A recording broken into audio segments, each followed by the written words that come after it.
When I was putting together these thoughts I'm going to share with you for the next few minutes, and today you're going to hear a lot of original thoughts, and I want you to just follow us carefully. What came to mind was the first question I'm going to ask you. What is the opposite of a leader? What is the opposite of a leader? Have you thought about it? We all talk about leadership, but what if there's no leadership? What exactly does that look like? And a few words come to mind, by the way. The words that come to mind is what I have in a word cloud on the screen. You have follower, which is like the biggest culprit. Everybody thinks the opposite of, biggest victim, I'll say, the opposite of leader is follower. I mean, you have spectator, you have conformist, you have subordinate. You even have words like sheep. You don't have a goat there, by the way. You have quitter, you have laggard, you have obstructor. You have procrastinator. Shall I say that again? That one. You have all those sort of words in there. And then you have bystander. For a weird reason, that one kind of stuck out for me. Bystander. And when I think about the word bystander, I think about someone who remains passive and uninvolved where they're supposed to be active and involved. And we are quick to say that this is only in social terms. You know, something bad is happening here, social injustice, so you should not be a bystander, right? We're quick to say two people are fighting and you shouldn't be a bystander, you should be a peacemaker. But that is in the context of interpersonal relationship. But some people are not just bystander in social terms, they are bystander in their own lives. So there's intrapersonal bystanding syndrome, where people are not doing the things they are supposed to do. Being a bystander in your life means that you're passively allowing life to happen to you.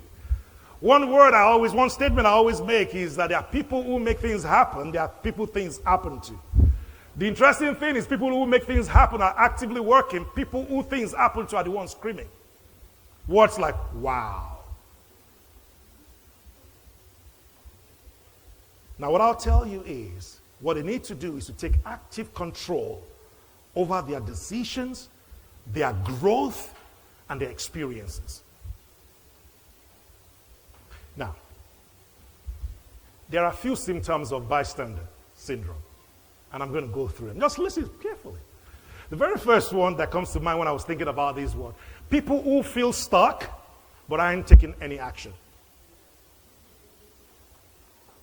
And some people are quick to say, no, but I don't feel stuck in so many areas, but I feel stuck in one area. So the success of one area makes you ignore that area that is most important to you.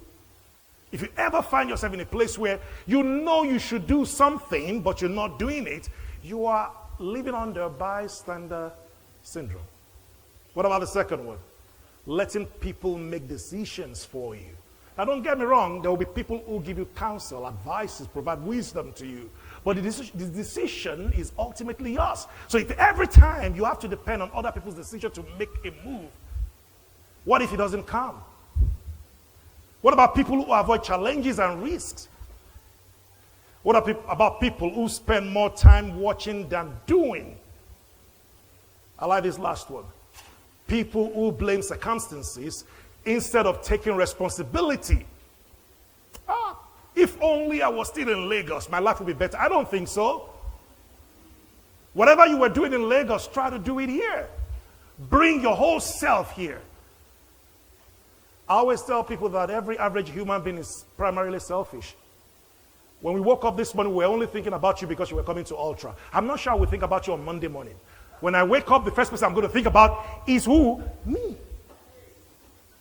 If you don't think about you, people are not thinking about you. You have to take that responsibility, and then those are the symptoms that you find there. Are you following me? Let me show you a formula quickly. I talk about this formula all the time. It is event plus response equals outcome. And follow me carefully. Event plus response equals outcome. The fact that events are always very constant. And what really determines the outcomes of your life are the responses you give to the events you face. Maybe we should talk about a little bit how we truly generate, go back a step, how we truly generate responses. You know, when events take place, what happens is we receive them through our senses: sight, smell, taste. And then certain things happen in our lives. In our brains, there are certain things called meta programs. And these meta programs, they have a job. They are filters. So everything that comes into you, the meta programs will filter them. How do they filter them? They filter them through what I call DGD. They distort, they generalize, or delete the information. So if I suddenly come to you now and say you can make $1 million at the end of this year, some people will say amen because they think it's a spiritual thing. Some people will truly believe it because they think they can make $1 million. Some people will say, that's what they always say. It doesn't apply to me. What do you think is causing all that? Your filters, the meta programs in your mind. Now, when the meta programs are done doing the DGD, then there's something that happens in your mind which is called the internal representation. In other words, what you make the event mean. You give it a meaning. And once it becomes an internal representation, it will affect your state. And sometimes it will affect your physiology, which is why sometimes you are upset, you feel it in your stomach. Sometimes you are anxious and you are shaking. Your heart will really be palpitating. And you know what happens? It lands in a response.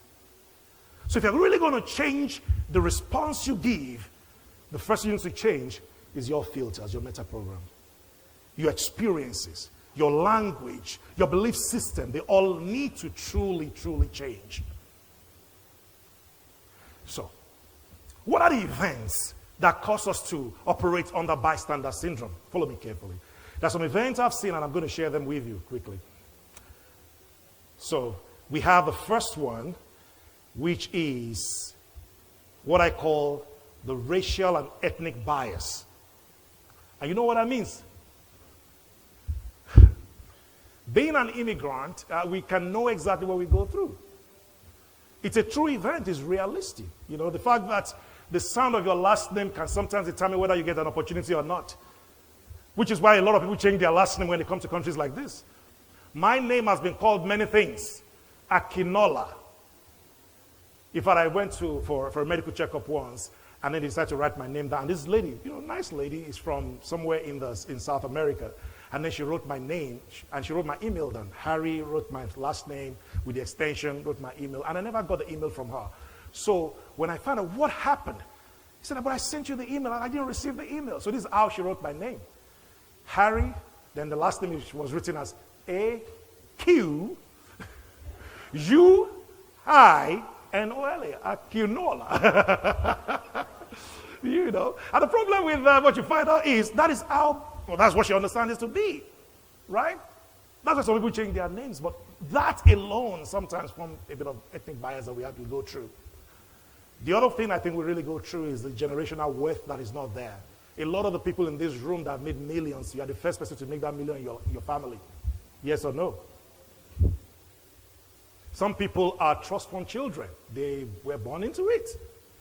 Don't you think they have some advantage over you, naturally? What about limited access to high-powered networks? One of the reasons we organize conferences like these is to enable that network. But to be honest, it is very important. People say you need mentors in the workplace, but you don't only need mentors, you need sponsors. You choose mentors, sponsors choose you. What if nobody is choosing you? Some people are chosen even before they got the job. So when they show up, they get opportunities that you are not even exposed to. What about cultural adaptation? That is a big deal. This is a major event, especially in the United States. The fact that you have to adapt to something you're not used to. The fact that you have to discuss football, not football.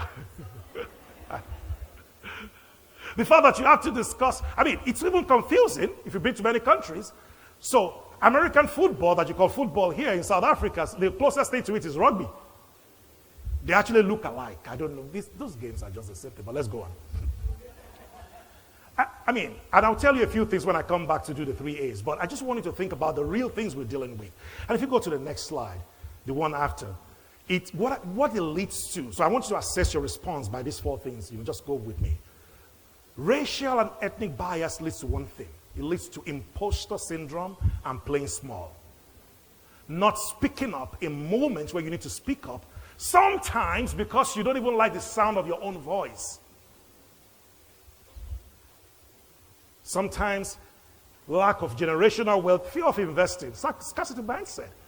So all of a sudden, God has blessed you, and eventually you made that $1 million and it's sitting in your account, and someone comes to you and say, invest this $1 million. You don't want to. You just want to keep it in a savings account where it is safe. So you don't want to take any risk because at least it is safe there. It might not grow, but it is what? Safe. But someone with generational wealth will invest it. He doesn't mind. You see where this is coming from, right? What about isolation?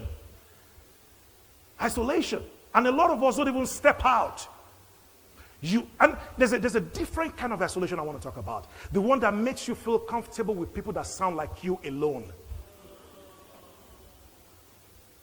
The one that makes you sit down at home with people that sounds like the same Igbo you have been speaking all your life. When you hear it, you bounce back and you speak it well. You don't try to speak to anybody else. Let me tell you the honest truth. I'm speaking for my next. Let me tell you the honest truth. It's okay to have H factor. Because as a Yoruba man, it is there. Sometimes you can form it. Other times it jumps out. When I can keep it, I keep it. When I cannot keep it, I release it. The Lord bless you. You understand what I'm talking about. If I'm too fast, I'll take it slowly. I am saying this is what I mean. You understand me? Correct. You following me? But it's there. Isolation and lone wolf mentality. Then the last one is the code switching for me. The code switching is one of the most difficult things, right? The fact that you are sounding so American before you got to your number 82222 house, and the moment you step in and you remove that wig, say, Biko, leave me alone. But the next day you put on that wig and you step out again. Say, can we look at this thing properly? It is tiring, guys. But we all have to deal with that. We all have to deal with that. The fact that as a Spanish-speaking person, you speak English to me, and I understand it first in English, translate it to Spanish in my head, get full understanding, create a response, translate it in Spanish, translate the response in Spanish to English, then attempt to speak it out. And people are wondering, why are you so slow? Dude, I am processing. But it's tiring. Real events that we have to deal with. But guess what? If we stay there, then we will not be our best. So what we need to do is to ask ourselves, how can I break free from the events that make me a bystander in my own life? How can I break free from those events? So I want to move quickly to what I call the prime mode. Prime mode is moving from bystanding to a place where you are operating very powerfully. I'm going to share with you what prime mode means. It's the key words that you need to think about.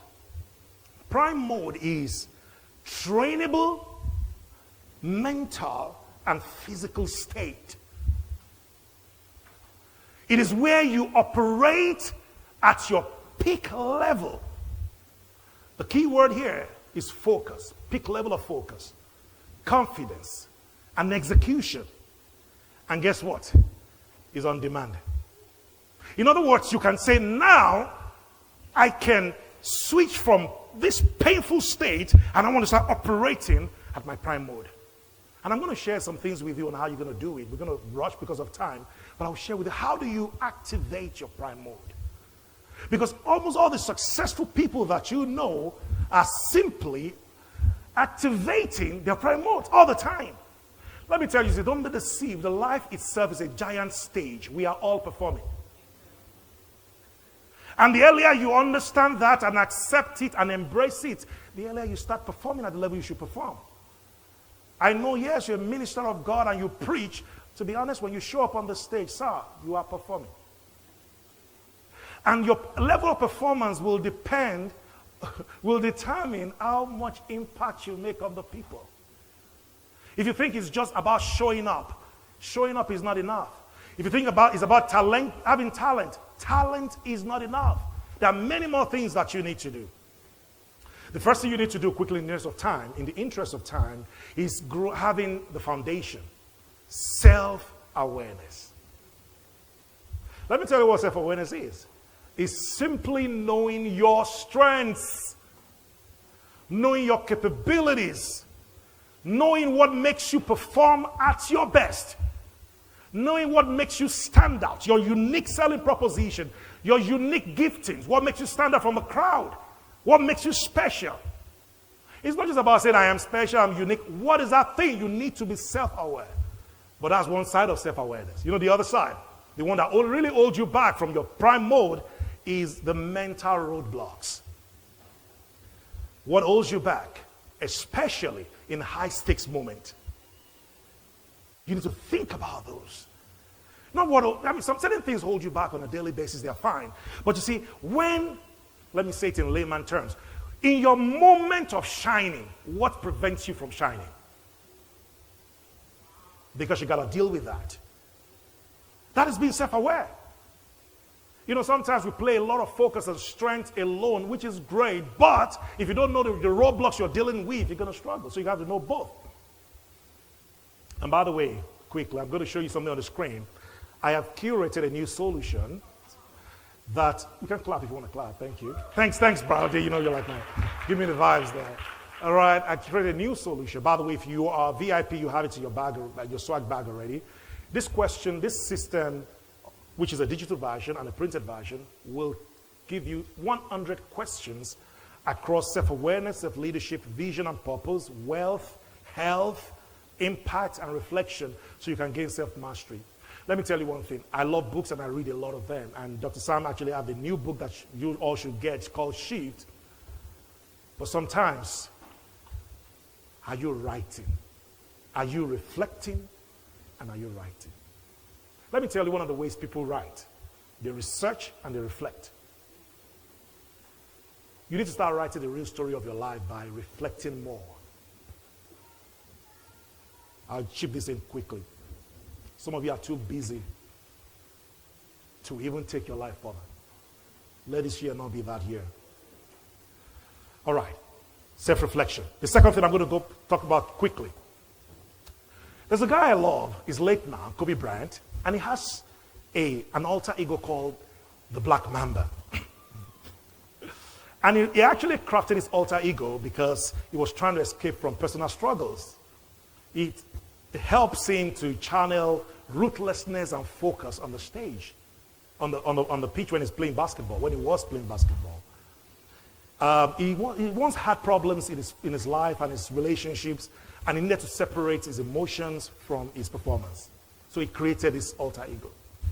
People are looking at me like, where are you going with this? There's someone that you even know. You don't call her all the time. He's called Beyonce. Ours is Sasha Fierce. Right? Kobe Bryant said something very interesting. So when I step on that court, I become that. I am that killer snake. I'm not asking you to turn to killer snake, amen? I am stone cold, man. In other words, there's something he unleashes from his inside that makes him perform at his prime mode. Sasha Fierce. Obama didn't come out to say, I have an alter ego, but we know the no drama Obama. We know that Michael Jackson was shy off the stage, but on the stage is something else.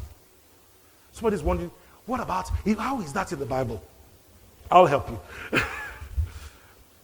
Did you know that when God called Abraham, he called him in Genesis chapter 12 and blessed him? He will make him father of many nations. And in Genesis chapter 15, Abraham was confused and he asked God, what will you give me? Will Eliezer be the one to inherit all these things? And God said no. And God tried to speak to him through the power of imagination. Took him out, showed him the stars. That still didn't happen. But something happened in Genesis chapter 17. God had to call Abraham out of Abraham. And yet, he didn't have a son until Genesis chapter 21, when he started operating at the level of Abraham. Someone needs to take a step back and call out your power so you can succeed at the level you need to succeed. I'm not saying maybe you don't need to change your name exactly, but if you have to, by all means. I'll share something with you quickly. The second thing after self-awareness is alter ego activation. It's about stepping into high performance identity. Your alter ego is something. It's like a switch. So your self-awareness is the foundation. Your alter ego is the switch that takes your awareness, self-awareness, from insight and information to execution. It's about finding that thing that just triggers you. So some people create names.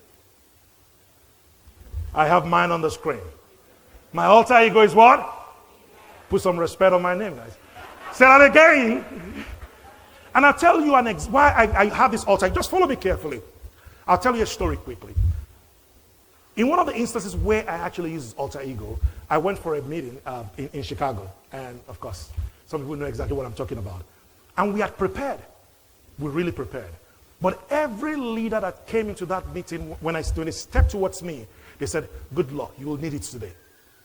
There were 13 of them, and each of them, when they approached me, they said the same thing. I was the first to enter the room. They kept, you know what was happening to me? The more they said, good luck, you will need it, it was chipping off on my confidence. Good luck, you will need it, I was becoming weaker. Good luck, you will need, I was becoming tired.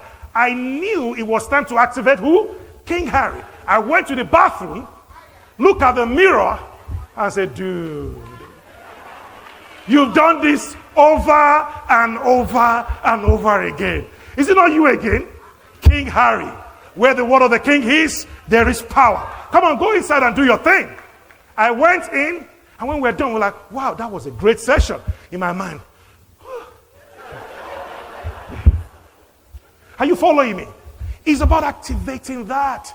It's not, see, self-awareness is great, but if you leave yourself there, you will not execute. Prime mode is about self-awareness, but it's also about activating, whatever you call it, your alter ego on your inside. You know what preachers do? Why do people, let me tell you, why do preachers pray very hard before they preach? I know there are a lot of preachers in the room. You activate the Holy Spirit, but you're also activating yourself. To be honest, when you fast, you can't outfast God who doesn't eat. So you are not fasting to hold God. Neither are you fasting to call God. You are fasting to get in shape. You are fasting to feel confident. We all need to find that thing. Whatever it is you're doing. Enough of saying, I am shy, I cannot say it. Go tell yourself. See, there's nothing called shyness. How many of you that are shy with your children? So you are not shy. You are timid. There's a pastor there's a pastor side of me that wanted to jump up. Say, I reject timidity in Jesus' name. Let's go on. All right. King Harry, guys. The last one I'm going to share with you. Let me show you this activity quickly, and I know my time is almost up. If you look around you, look for a rubber band. There's a rubber band like this around you. It should probably be in your bag. Can you find it? Good. We're going to do an exercise quickly. And I want to show you how to activate this by using your mind. What actually happens to you. Some people know this exercise before because I've done it with you before. But I want you to follow me very carefully, because if you get this, you will get exactly what I'm talking about. So, you have a rubber band, and then you have a pen. We gave everyone a pen, so you should have a pen, right? Good. I'm going to be quick with time. And then, you have, on the tables, you have a tack potty, right? One person should just take that tack potty on the table. One person, don't tell you, one person should, or a few people should use it as an exercise. What I want you to do, sorry, can you please help all the speakers, please? All right, what I want you to do for me, just follow me carefully. I want you to wrap, first of all, wrap your rubber band around your pen. Wrap your rubber band around your pen quickly. Wrap it around your pen. Are you doing that? Wrap it around your pen. Wrap it around your pen. Okay, in the interest of time, look at me. Raise it up. No, we're not trying to pray. Raise it up. What did you have to do? You stretch it each time. There's something in psychology called structural tension. And it's also in engineering. What it means is, for every elastic material that is tensile, every time they are stretched, there's structural tension in them. Now, psychology says there's structural tension in our brain as well. So much so that every time you stretch your brain, it gets results. Follow me carefully. This rubber band is useless if not stretched. Yes or no? Say yes with me if you believe. Yes or no? Your brain, if not stretched, is... I didn't say that. But guess what happens? If you have the tack, raise it up. Raise the tack up. So if you have the tack, raise it up. What I want you to do is to try and stretch the tack. It's going to stretch. Stretch it out. Yeah, stretch it. Good. Now, if you've stretched it, try to put it back in the original state. It's not possible, right? It's actually possible. It means you need to get a mold, heat, and start compressing it. Now, what you need to know, show my screen. What you need to know is the rubber band is your brain. The pen is your goal. The tacky pod is your life. When your brain keeps stretching around your goal, you start altering your life. And it can never go back to its original state. The more you stretch your brain and apply yourself, the more your life stretches. The good thing is, it does not go back to its original state. You have to do a lot of work to have expanded your mind to a place where you're getting great results to start getting small results, because it is not possible. In fact, it's more work to get your mind back to the gutters when you're already high than to take it higher a little bit. Are you following me? So what you need to do all the time is to keep stretching what? Your brain. Someone said, I had to put this in context because of the believers in the room. So I said, what about prayers? Okay, I'll tell you. Ephesians chapter 3 verse 20. Now unto him who is able to do exceeding abundantly, far above all we can ever ask, or, he didn't say ask, hey, I like that. He said ask or use your brain. He didn't say ask and use your brain. In other words, how you use your brain can give you some result that prayer can give you. I didn't say that. Genesis chapter 15 says that. I pray a lot. I have spent an hour praying this morning. But follow me carefully. You cannot be praying and not be thinking. You cannot be praying and not be imagining. So, you need to design your alter ego to step into a high performance identity. The last one that you need to do is to get into what I call flow state execution. Flow state execution. Flow state execution is about moving into effortless action. Effortless action. And what that means is you learn to remove distractions and hesitations and focus purely on the process, not the outcome. Focus what? Purely on the process, not the outcome. But the key word here is removing distractions and hesitations. That's the key word.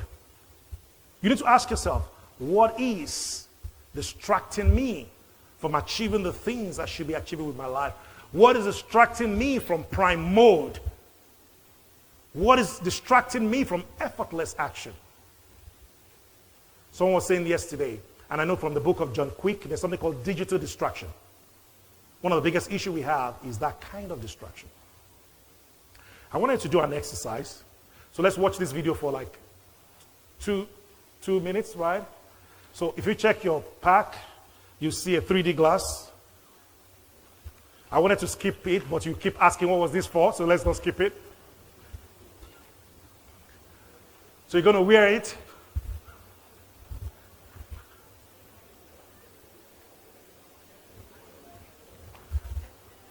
Because we're going to the movies.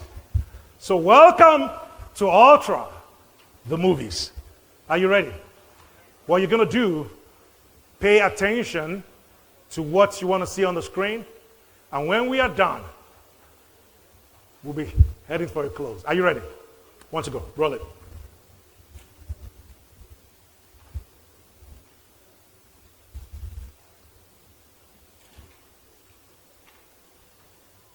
Audio.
Welcome back from the cinema. We got the lights back. I heard some people shouting a little bit when you were watching. Anybody felt the experience while you were doing it? You did. Some people felt the experience. Some people don't feel the experience. But I'll tell you one thing.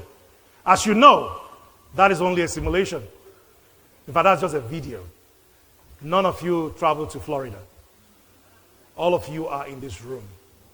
That is not real.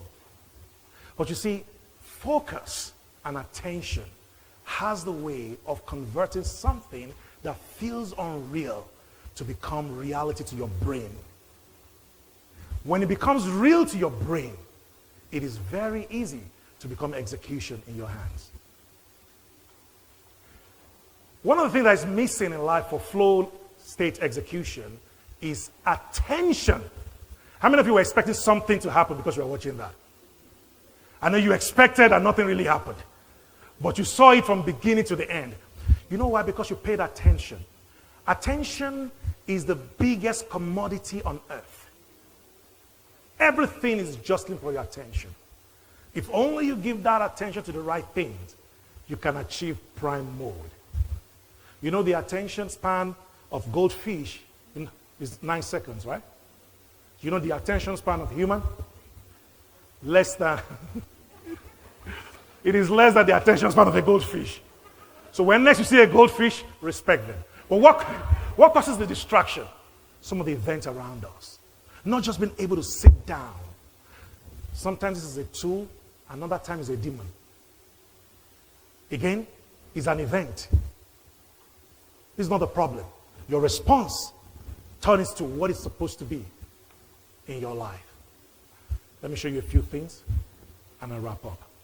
As you think about prime mode execution, I want you to move from being a bystander Joe to a prime mode Terry. What does a bystander Joe do? He's feeling stuck and not taking any action. He's letting others make decisions for him or her. He's avoiding challenges and risks. He's spending more time watching than doing. He's blaming circumstances instead of taking responsibilities. But a prime mode Terry is performing at an elite level of on-demand. He's deciding instantly and with certainty. He's commanding energy and is commanding attention. He's executing purely with flow and is moving with purpose and presence. Ladies and gentlemen, at Ultra 2025, I welcome you to your new phase of prime mode, where you make big things happen and where you make big moves. Thank you very much, and God bless.